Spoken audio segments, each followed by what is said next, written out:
Hi friends, so I'm in my backyard today because it's so beautiful. It feels like summer. It's 75 degrees and I thought it'd be really nice if I read you a story outside here.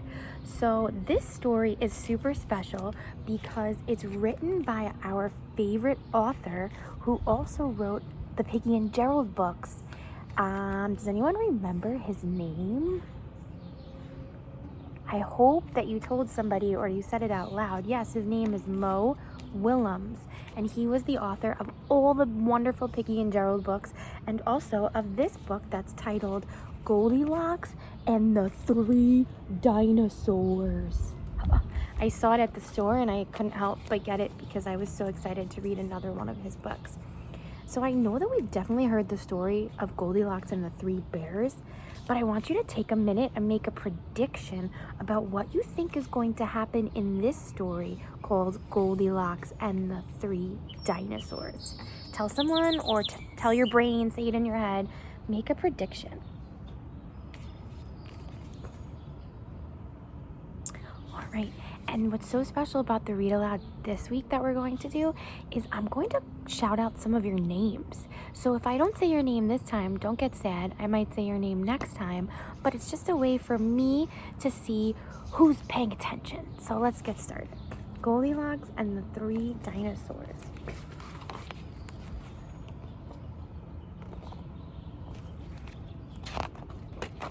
Oh, look at the title page. I see Goldilocks peeking out somewhere. Once upon a time, there were three dinosaurs. Papa Dinosaur, Mama Dinosaur, and some other dinosaur who happened to be visiting from Norway. Home, sweet dinosaur home.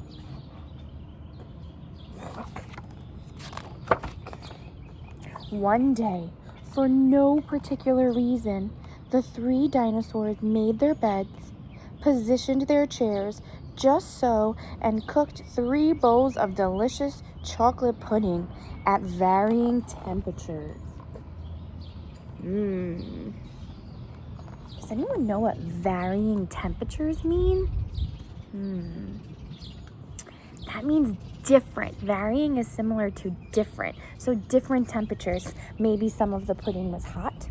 Maybe some of the pudding was warm. Maybe some of the pudding was cold. Varying temperatures. All right, Jeremiah, if you are listening, I want you to think of something that you see in the picture on this page.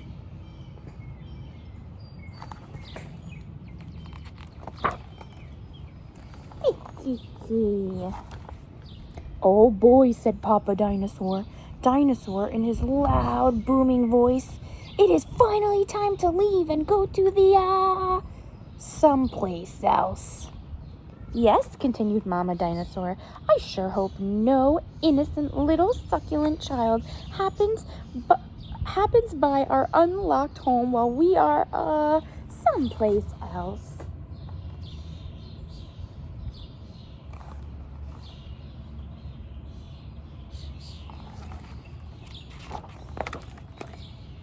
Har, har, har.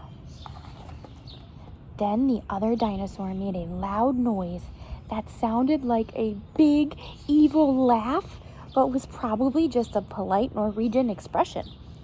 The 3 dinosaurs went someplace else and were definitely not hiding in the woods, waiting for an unexpected kid to come by.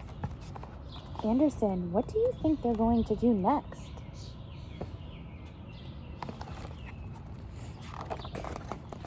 Sure enough, 5 minutes after a poorly supervised little girl named Goldilocks came traipsing along, just then, the forest boomed with what could have been a dinosaur yelling, "Gotcha!" But I'm pretty sure it was just the wind. The loud noise was immediately followed by another loud noise that sounded kind of like a "Be patient, Papa Dinosaur. The trap is not yet sprung."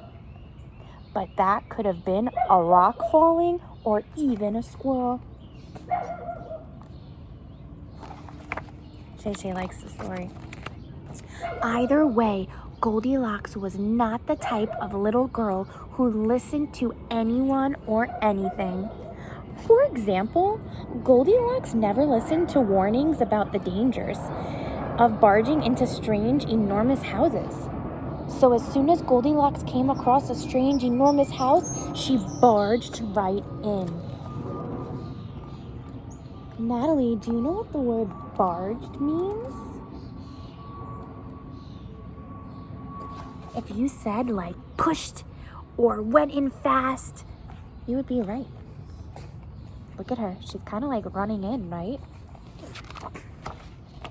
Inside, Goldilocks immediately smelled the 3 bowls of delicious chocolate pudding. Eric, look at the picture.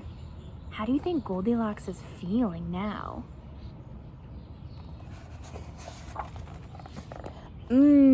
Said Goldilocks. That chocolate pudding smells delicious. If only I could get all the way up to the top of the counter.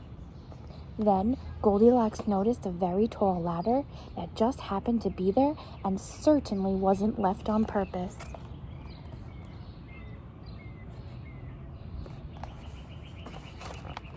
Goldilocks climbed up the ladder and found herself face to face with 3 gigantic bowls of chocolate pudding. Liam, what would you do if you found yourself face to face with 3 gigantic bowls of pudding? Would you eat all of them?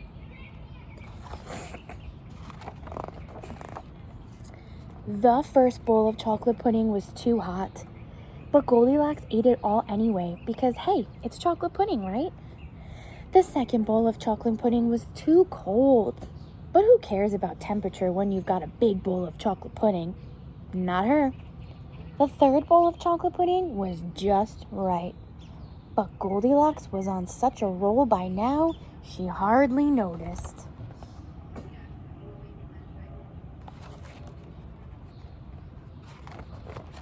Soon, Goldilocks was stuffed like one of those delicious chocolate-filled little girl bonbons, which, by the way, are totally not the favorite thing in the world for the hungry dinosaurs.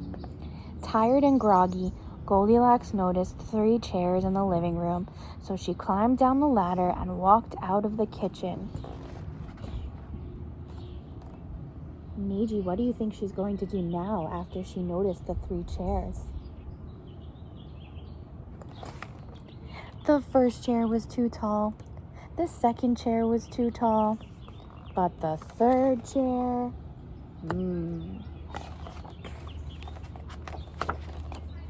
was too tall. Oh my goodness, look at this one. Haley, why do you think the chairs are so much taller than Goldilocks?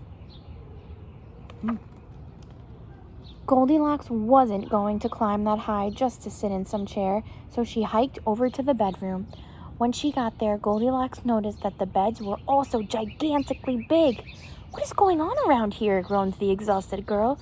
The bears that live here must be nuts.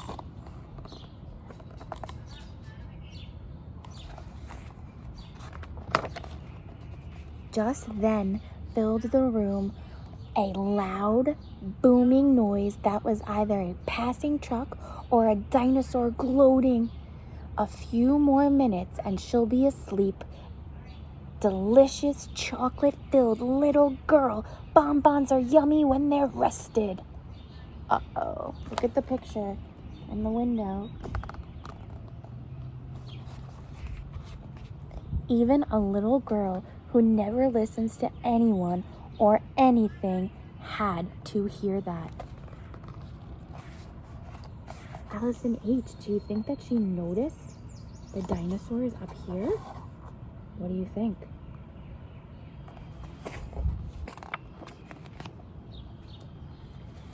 Oh, look at the sign. She's right by the sign that gives her a clue of who lives here.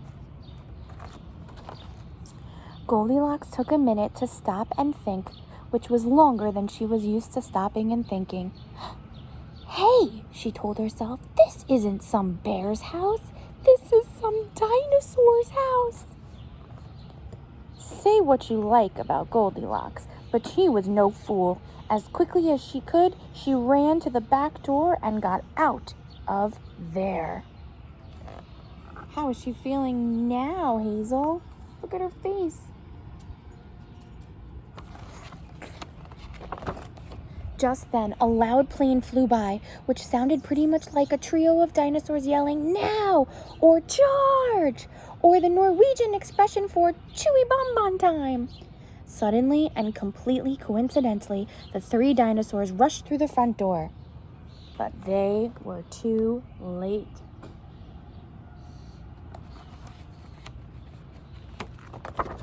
Goldilocks was gone, and all that was left in the house were three disappointed dinosaurs.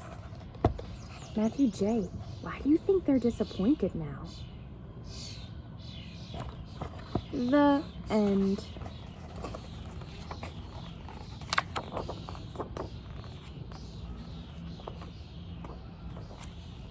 What's really cool about this story is the story is over, but look what Mo Willems does.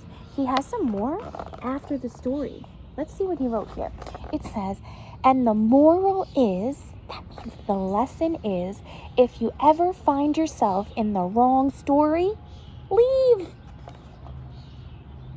Goldilocks was supposed to be in this story. With which type of character, Alessandra?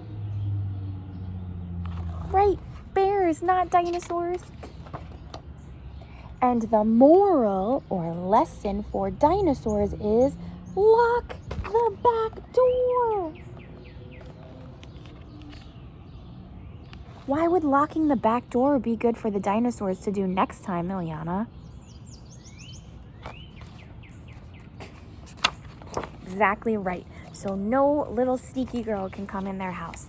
I hope you all enjoyed this story of Goldilocks and the Three Dinosaurs by Mo Willems. Next time I'll have another special story to share. See you later.